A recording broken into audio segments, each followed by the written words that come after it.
Renungan Harian Katolik, Minggu 1 Februari tahun 2026. Kebahagiaan sejati. Berbahagialah orang yang miskin di hadapan Allah, karena merekalah yang mempunyai kerajaan surga. Berbahagialah orang yang berduka cita, karena mereka akan dihibur. Berbahagialah orang yang lemah lembut, karena mereka akan memiliki bumi.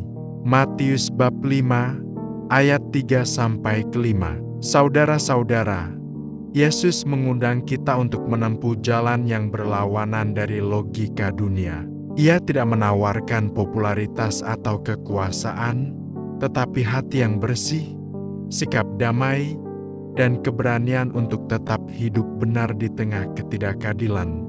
Bukan mereka yang berteriak paling lantang atau punya posisi tinggi, melainkan yang hatinya terbuka dan setia mencari Tuhan. Kita diajak untuk tidak membanggakan diri, tetapi membangun hidup yang berakar pada kasih dan kebenaran Allah.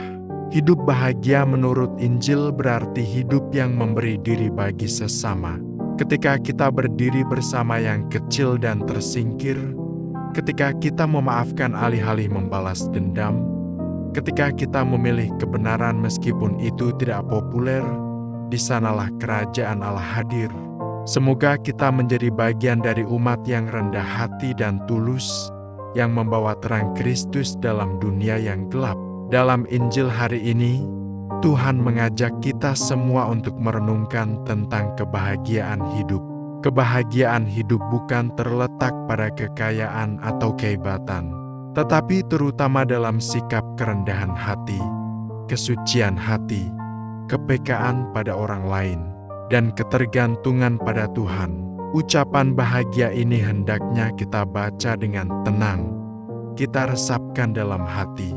Kalau kita setuju dan merasa damai, bersyukurlah bahwa semangat kita sama dengan semangat Tuhan. Kalau hati kita tidak setuju dan tidak merasa damai, berbicaralah dengan Tuhan sendiri tentang perasaan kita dan hati kita dalam meresapkan ucapan bahagia ini. Sabda bahagia tidak hanya panggilan untuk hidup saleh secara pribadi, tetapi juga dorongan untuk membangun masyarakat yang adil, damai, dan manusiawi.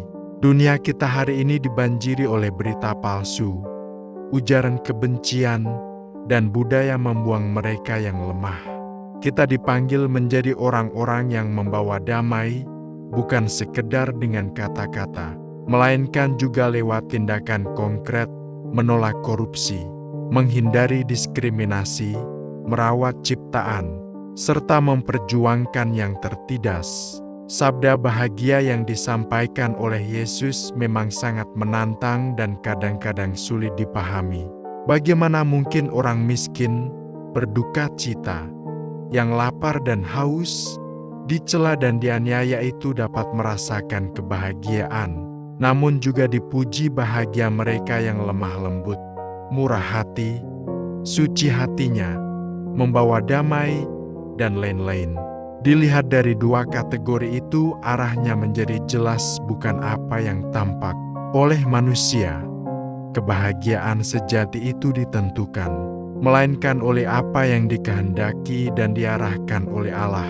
Sabda bahagia Yesus hari ini mengingatkan akan jalan kebahagiaan yang dapat ditempuh kalau kita menginginkan kebahagiaan sejati. Kebahagiaan sejati dapat kita peroleh kalau kita hidup dalam keutamaan-keutamaan, senantiasa mengandalkan Tuhan, dan memperjuangkan kebenaran serta kedamaian.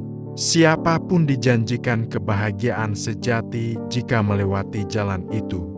Lewat jalan ini orang bukan hanya akan memperoleh kebahagiaan sejati, tetapi juga kekudusan. Kebahagiaan sejati dan kekudusan berkaitan erat kalau kita renungkan dari sudut hidup rohani yang berdasarkan iman akan Injil Yesus Kristus.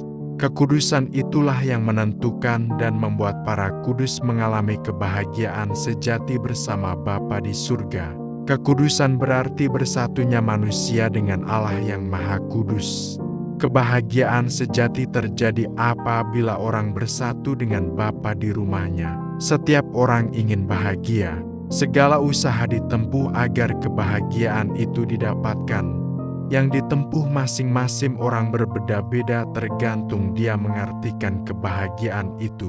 Ada yang menyangka kebahagiaan itu ada dalam harta benda sehingga seluruh hidupnya dipakai untuk mengumpulkan harta benda. Ada yang mengira kebahagiaan itu ada dalam jabatan tinggi, akibatnya orang mengejarnya mati-matian. Harta benda dan jabatan belum cukup memenuhi kerinduan manusia akan kebahagiaan sejati. Banyak orang hanya memikirkan kebahagiaan duniawi, namun lupa tujuan akhir hidup untuk memperoleh kebahagiaan sejati di surga nantinya. Ada kebahagiaan-kebahagiaan yang sifatnya duniawi semata, bahkan ada kebahagiaan yang menyesatkan dan menjauhkan kita dari surga. Akan tetapi, ada hal-hal yang di dunia ini sepintas selalu membuat kita tidak bahagia seperti duka cita, penganiayaan, kemiskinan, namun membuka jalan yang luas bagi kita untuk berjalan menuju surga. Tuhan, buatlah kami mengerti bahwa kemiskinan, lemah lembut, suci, rendah hati adalah jalan menuju kebahagiaan sejati dan kekudusan. Demikian renungan hari ini. Selamat beraktivitas. Semoga semuanya lancar, sukses, serta selamat. Tuhan memberkati.